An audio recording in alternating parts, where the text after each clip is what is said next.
For the next tutorial, let's take a look on how to put a contact form into my WordPress page. And this is going to be way easier than you're thinking because, again, we always have plugins we can use. So let's go to the Plugins tab on our dashboard, and we're going to go up to Add a New Plugin. From there, we're going to type into the search box Contact Form, and we're going to look for the best one for our needs.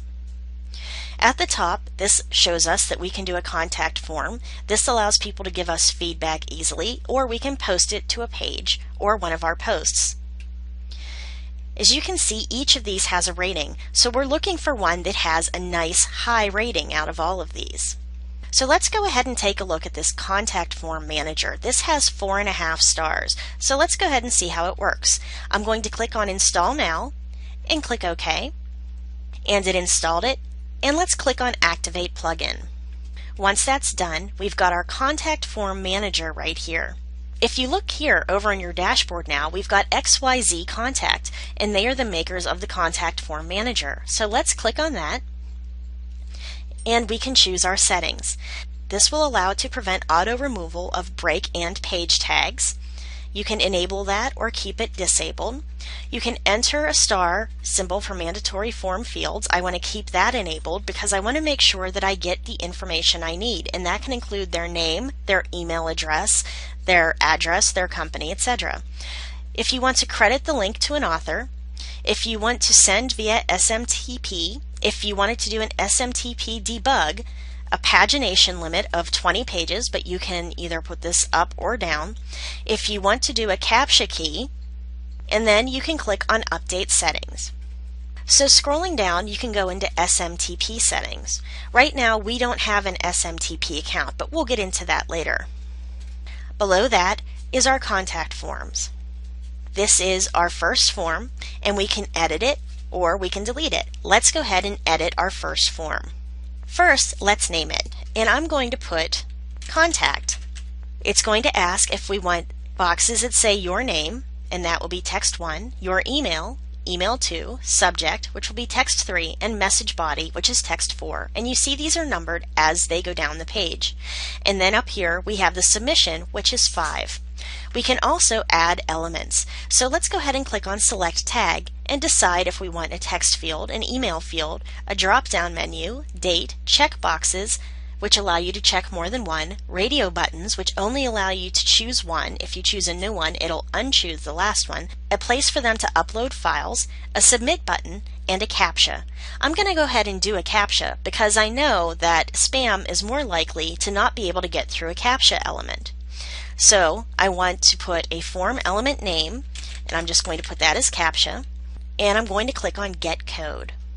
It's going to ask me to copy this code and paste it into the form on the left.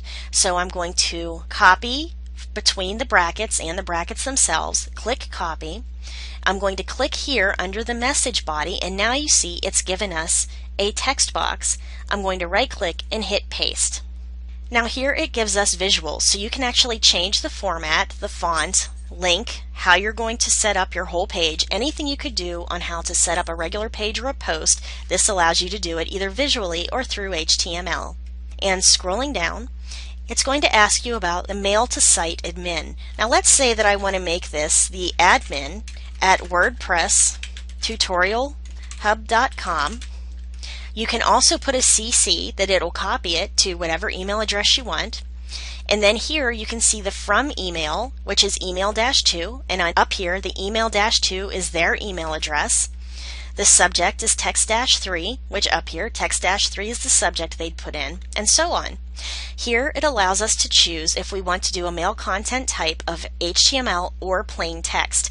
Some people have email addresses that won't accept an HTML email, so you may want to do plain text. But if you're doing this for, say, business or something like that, usually the HTML is a better idea because it looks more polished. Down here we can choose what you want the email to say to you. So for instance, since this one's a contact form, you have a new contact request. So every time someone fills out this form, it'll send you an email that says you have a new contact request.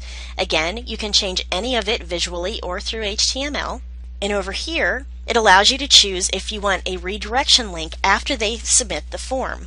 So I'm going to just put that I want them to go right back to WordPress Tutorial Hub.com's index page, and I can just put / and it will know that that means index, but you can send them to whichever page you want.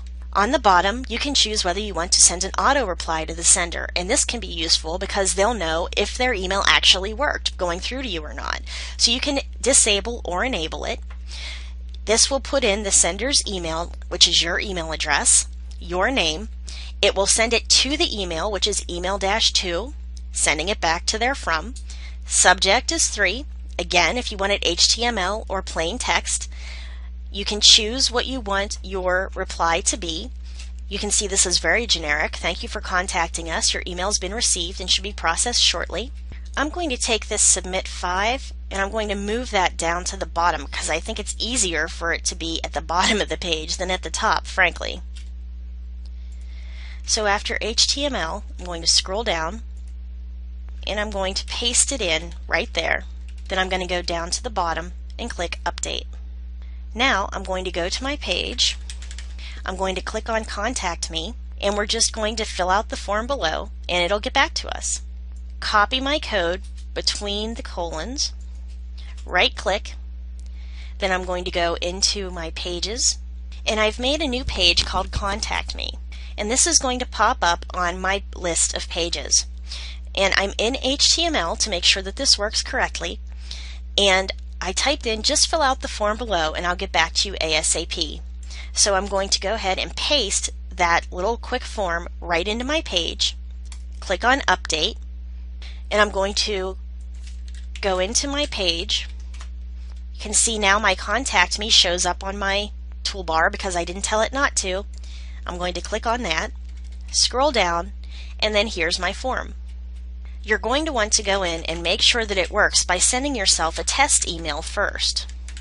Fill out the CAPTCHA if you decided to use one, and click on Send. So I've sent it and it redirected me back to my index page. So that's pretty cool, right? So once that's done, in my email address, I will have gotten an email through the contact form, and I can add this person either to my contact list or I can answer any questions or concerns they may have. So you need a contact form somewhere on your sheet so you can connect with your readers. The more you connect, the more they'll come to read you, and the higher you'll get ranked, the more popular you'll become. So that's how it works.